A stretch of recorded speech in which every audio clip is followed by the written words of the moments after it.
तो आजमगढ़ में एक बार फिर से चुनावी रण सज गया है। रामपुर और आजमगढ़ उपचुनाव के लिए 23 जून को वोटिंग होगी। ऐसे में समाजवादी पार्टी क्या अपना गढ़ बचा पाएगी? क्या आजमगढ़ में एक बार फिर से कमल खिलेगा? हाल ही में हुए विधानसभा चुनाव में जहां बीजेपी ने इतिहास रचा, तो आजमगढ़ जिले की बीजेपी एक भी सीट जीत नहीं पाई। आखिर क्या है जनता का मिजाज, देखिए जरा इस रिपोर्ट में। आजमगढ़ के वो तमाम सम्मानित लोग जो बताएंगे कि आखिर इस वक्त आजमगढ़ का जो समीकरण है वो क्या है और आने वाले दिनों में आजमगढ़ की जनता किस दल को अपना सम्मान देगी, सपोर्ट देगी, समर्थन देगी। ऐसे में कुछ लोग हमारे साथ मौजूद हैं, इनसे शुरुआत करते हैं। क्या लगता है, क्या माहौल है आजमगढ़ में? आजमगढ़ में माहौल, इस बार चुनाव हम लोग भारतीय जनता पार्टी जीत रही है और बहुत बड़े अंतर से चुनाव जीतेगी, क्योंकि अभी अखिलेश यादव जी लगातार खोज रहे थे प्रत्याशी और आज दोपहर तक उनको प्रत्याशी खोज के निकाले हैं। और ये वो खुदाई किए हैं कि सोचिए कि क्या किसी गरीब यादव या सामान्य परिवार का यादव का बेटा चुनाव अगर यादव ही लड़ाना था अखिलेश यादव जी को, निरहुआ से इतना डर था उनको, तो क्यों परिवार वालों को लड़ा रहे हैं? एक तरफ परिवारवाद के बढ़ावे को हम लोग खत्म करने की बात कर रहे हैं और दूसरी तरफ अपने परिवार के लोगों को जगह जगह सेट करने का प्रयास कर रहे हैं। जो आजमगढ़ का जातीय समीकरण है, क्या लगता है ये संभव है? जातीय समीकरण अब जो है नहीं रहा, क्योंकि निरहु भी यादव ही हैं और बराबर क्षेत्र में जमे रहे हैं, इसमें दो राय नहीं है। नहीं तो पिछली बार भी निरहुआ चुनाव लड़े थे और अखिलेश जी थे, यादव ये भी थे, तब भी तो यादव उनका समर्थन में नहीं जीते। मुलायम सिंह यादव जी को जितना वोट पड़ा था उससे लगभग 35,000 वोट ज्यादा पाया था निरहुआ। अगर बसपा का गठबंधन नहीं होता तो 35,000 वोट से अखिलेश यादव चुनाव हार गए होते। वो तो गठबंधन ने बचा लिया था पिछली बार अखिलेश यादव को, इस बार गठबंधन नहीं है। उनका जो कोर वोटर माना जाता है वही समीकरण उसमें छटक गया है, पूरा वही बचा हुआ है। पूरा पिछड़ा समाज भाजपा के साथ है, देख ही रहे हैं पूरे प्रदेश में लहर। आप इस बात से कितना सहमत हैं? अभी जो विधानसभा चुनाव संपन्न हुए हैं, इसमें से जितने भी भारतीय जनता पार्टी के लोग यहाँ पे खड़े हैं, सारे नेताओं ने दावा किया था कि आजमगढ़ की 10 विधानसभा हम जीतेंगे। 10 विधानसभा जीतने का वादा इन्होंने किया था। ये लोगों का बड़बोलापन है। ये बड़बोलापन 26 जून को खत्म हो जाएगा, जब यहाँ से माननीय धर्मेंद्र यादव जी कम से कम पिछली बार 2.5 लाख से जीते थे, इस बार 3 लाख वोटों से चुनाव जीतने जा रहे हैं। और वो इसलिए जीतने जा रहे हैं, पिछली बार जो निरहुआ को वोट मिल गया था वो गलतफहमी में मिल गया था। गलतफहमी ये थे कि निरहुआ आए थे नई बंबई से, हेलीकॉप्टर से आए थे यहाँ पे, नाच गाना करके लोगों को बरगला के वोट ले लिए। लेकिन अभी जब से लोकसभा चुनाव संपन्न हुआ है, आज तक निरहुआ ने कभी आजमगढ़ में दर्शन नहीं दिया। यहाँ तक कि इन लोगों की विधानसभाओं में जब चुनाव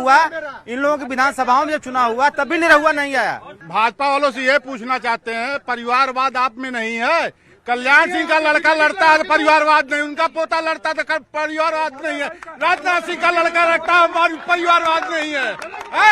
केवल अखिलेश जी देखते हैं परिवारवाद है। जितना विकास अखिलेश 6 वर्ष हो गए आपको, 6 साल हो गए आपको, आजमगढ़ में कोई विकास किए? एक ही रखे हो, बता दीजिए आप। भाजपा कह रही है परिवारवाद तो है ही है, आजमगढ़ में उन्हें एक भी यादव नहीं मिल रहा है जिसको सांसदी लड़ाएं। आखिर बाहर से आके यहाँ बाहरी नहीं है। चरण सिंह ने कहा था, मुलायम सिंह ने कहा कि सफेई मेरा दिल है तो आजमगढ़ मेरी धड़कन है। ये परिवारवाद जातिवाद की बात नहीं है। आज जो स्थिति है प्रदेश की, प्रदेश त्राह कर रहा है। प्रदेश में महंगाई है, बेरोजगारी है, बड़ी मुफलिसी है। हमारे युवा जो बेरोजगार हैं, यहाँ जात पात भेदभाव की बात नहीं है, न परिवारवाद की बात है। देखिए, जब भी राष्ट्रीय अध्यक्ष माननीय अखिलेश यादव जी की सरकार रही, तो चाहे पुलिस की भर्ती हुई, चाहे वो आपके एयरफोर्स की भर्तियां, जो मिलिट्री की भर्तियां अखिलेश जी ने कराया। आज लड़कों की उम्र, जो हमारे युवा हैं, इनका भविष्य बड़ा अंधकार में है, इनकी उम्र जा रही है। तब भी कई आरोप थे कि भ्रष्टाचार हुआ, लोगों को कानून व्यवस्था बिगड़ी, उसका नतीजा रहा कि सरकार नहीं रही। एक छोटा सा प्रश्न, विधानसभा चुनाव में 6 महीना चंद्रशेखर रावण को लटकाए रहे, गठबंधन नहीं किए, और आज की डेट तक एक दलित को टिकट दे करके और आज तक लटकाए रहे, उसको नामांकन नहीं करने दिए। दलितों के साथ ऐसा बेखौफसपा क्यों करती है?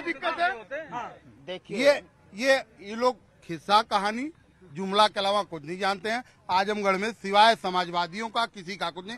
यहाँ ना कोई जात ना कोई पात। अभी आप विधानसभा का चुनाव हुआ है, 10 की 10 सीटें जीती हैं और आजमगढ़ का इतिहास है, कोई यहाँ 9 बार विधायक होता है, कोई 6 बार होता है। यहाँ ना कोई जात है ना पात है, यहाँ सिर्फ समाजवादियों का गढ़ है। ना जात है ना पात है, सिर्फ समाजवादी पार्टी का गढ़ है। देखिए, ये आजमगढ़ है, ये किसी समाजवादी पार्टी का गढ़ नहीं है। और दूसरी बात, हमारे मुख्यमंत्री जो अभी थे, पूर्व मुख्यमंत्री, वो चुनाव लड़के यहाँ से विधानसभा गए और विधानसभा लड़ने के बाद विपक्ष में नेता तैयार हुए। विपक्ष के नेता क्या बने? वो राहुल बन गए।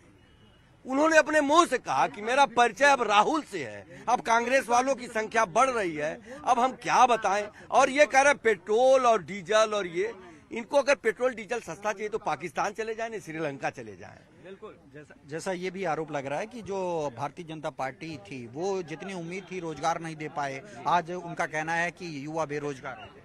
बिल्कुल, मैं इनसे बताऊं कि ये युवा बेरोजगार की बात कर रहे हैं। इनके सरकार में युवा थाने में बैठ करके गुंडाई करते थे। अगर योगी जी ने बोल दिया कि कोई दलाली नहीं करेगा तो इसमें गलत क्या था? उसके लिए कोतवाल चुने, एसपी चुने। और मैं बताऊं, जो ये लोग परिवारवाद और जातिवाद की बात जो आ रही है, इनसे पूछिए न कि 10 विधानसभा में से कितने सवर्ण को टिकट दिए थे और कितने वैश्य को टिकट दिए थे। केवल और केवल वहीं पर ये टिकट बदलते हैं जहां पे इनके जाति के लोग जीत नहीं पाते। जब अखिलेश जी यहाँ से चुनाव लड़ने आए, लोगों को उम्मीद थी कि वो मुख्यमंत्री हैं, काफी आजमगढ़ को फायदा मिलेगा, लेकिन अब बीजेपी आरोप लगा रही कि आजमगढ़ के लोग ठगे गए।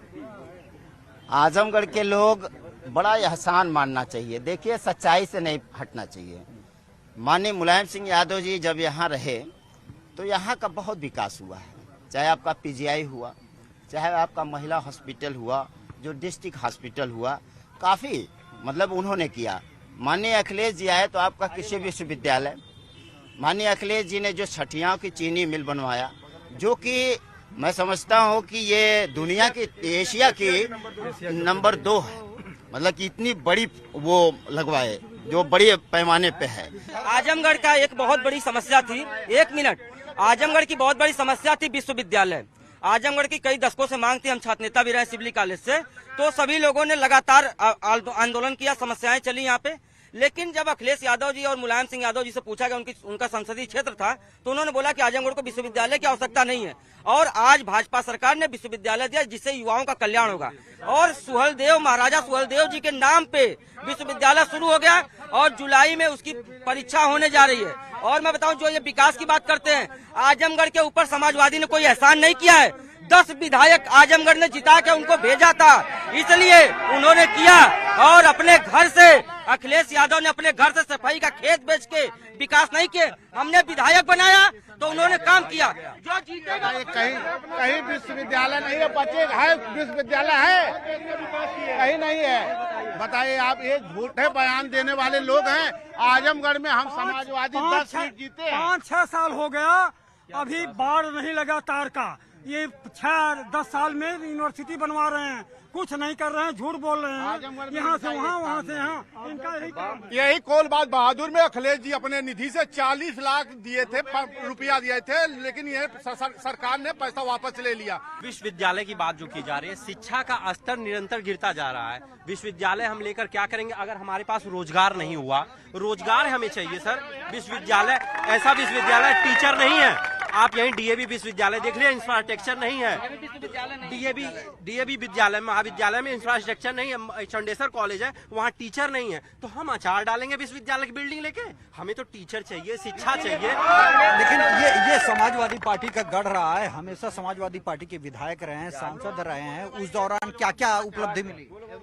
देखिए, उपलब्धि तो यहाँ जो भी दिखता है, अभी तक केवल बीजेपी का एक विश्वविद्यालय जो नींव पड़ी है, उसके अलावा कुछ सारा चीज समाजवादियों का है, इसमें कोई नो डाउट। तो ये विकास तो यहाँ जो हुआ है वो समाजवादियों का हुआ है। 10 सीट तक आ गई, लेकिन उसके एवज में आजमगढ़ को सिर्फ पसंगे के बराबर मिला है। पसंगे के बराबर। जैसे कि बात अगर सपा और भाजपा के साथ बसपा की करें तो इस बार ये आजमगढ़ का एक इतिहास रहा है कि जब जब उपचुनाव हुआ है तब तब बसपा जीती है। ऐसे में हमारे सहयोगी अभिषेक हैं, उनसे हम बात करेंगे और जानेंगे क्या स्थिति बसपा की है? निश्चित तौर पे आजमगढ़ में सपा बसपा का एक समय था कि गढ़ माना जाता है, लेकिन जिस तरीके से बीजेपी ने कम समय में अपना बढ़िया परफॉर्मेंस किया, अपने आप को बेहतर साबित करते हुए यहाँ पर उभरी, बसपा का जो नींव था पूरी तरीके से हिल चुका था। ऐसे में गुड्डू जमाली जो आज बसपा के लोकसभा प्रत्याशी हैं, वो भी बसपा का साथ छोड़ करके AIM पार्टी से प्रत्याशी घोषित हुए थे, लेकिन आज वो बसपा में एक बार फिर से वापस आ चुके हैं। ऐसा माना जा रहा है कि उनके साथ सवर्ण मतदाताओं के साथ SC मतदाता और साथ ही साथ माइनॉरिटी के लोग उनके साथ बड़ी तादाद में जुट रहे हैं। तो कुल मिला के आजमगढ़ में बसपा जो बैकफुट पे दिखाई दे रही थी, एक बार फिर से बसपा फ्रंट पे आ चुकी है। यहाँ त्रिकोणीय लड़ाई देखने को मिल सकता है। सैफई एक ब्लॉक है, वहाँ उसका लोकसभा का सदस्य नहीं है सपा का। जो विकास सैफई में हुआ है, क्या आजमगढ़ में हुआ है? 10 विधानसभा, 1 लोकसभा जो आजमगढ़ ने मुलायम अखिलेश को दिया, वह विकास हुआ है। सैफई के मुकाबले आजमगढ़ कहाँ खड़ा है? भैया अभी सैफई की बात कर रहे हैं, भैया को शायद नहीं मालूम होगा, तत्कालीन मुख्यमंत्री श्री मुलायम सिंह यादव जब आजमगढ़ की बड़ी रेल लाइन हुई तो 33% बजट तत्कालीन मुख्यमंत्री उत्तर प्रदेश रहने के बाद उन्होंने दिया, और आजमगढ़ की बड़ी लाइन, और दिल्ली में कांग्रेस पार्टी की सरकार थी। आप विकास की बात करते हैं, जिन्होंने जिस समाजवादी ये कहा जाता है कि आजमगढ़ में जो मुस्लिम और यादव मतदाता है वो डिसाइड करता है। क्या लगता है कि इस बार अल्पसंख्यक किधर रहेगा? देखिए, मैं समाजवादी का फाउंडर मेंबर हूं। पूर्वांचल में सबसे पहला परिवार अगर रहा है तो वो मेरा परिवार। मेरे मकान में पहला कार्यालय समाजवादी पार्टी का खुला था, और मैं आपको बता देना चाहता हूं कि समाजवादी पार्टी के साथ इतने लंबे अरसे से समाजवादी पार्टी के साथ मुसलमानों ने जिस तरह से साथ दिया है और हमेशा इस तरह से साथ देते रहेंगे, क्योंकि आपने देखा 2022 से इलेक्शन जो